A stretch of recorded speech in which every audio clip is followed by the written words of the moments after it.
Hello, I'm Cara Dahl Russell. Today, in our series Courtly Love and the Cult of the Virgin, we discuss the early chivalric codes.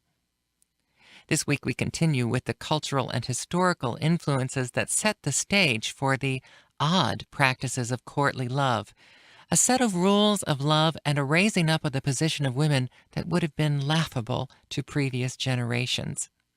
You may recall that on Tuesday we discussed the Persian love poem of Vis and Ramin, a story written down in the years of 1000, but one that was already known in the 700s.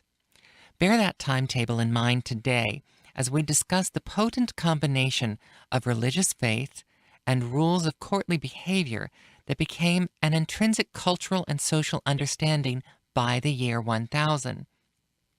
From the real and mythic life of a ruler who lived from 742 to 814, Charles the Great, also known as Charlemagne. Charlemagne was a medieval emperor who served as a king of the Franks from 768 and as emperor of the Romans from 800 until his death in 814. Charlemagne's embodiment of the warrior chief, along with his intellectual curiosity, religious devotion and sensibility, and native and political awareness, made him the ideal Frankish king. He came into a world that was changing. Nobility sometimes defined only by winning a battle, the advancement of Islam, the threat of invasion, and the economic decline of the Eastern Roman Empire. As a skilled military strategist, much of Charlemagne's reign was devoted to warfare, which greatly lengthened his frontier in Western Europe. He is arguably best known for a battlefield vision of winning under the sign of the Christian cross. The winning of the battle solidified his conversion, and he consequently enforced Catholic Christianity as the singular religion throughout his empire. Charlemagne fell ill in the last few years of his life and died at age 72 in 814. We'll focus today on a code of conduct he developed, which sowed the seeds of the code of chivalry and set the stage for the concepts of courtly love.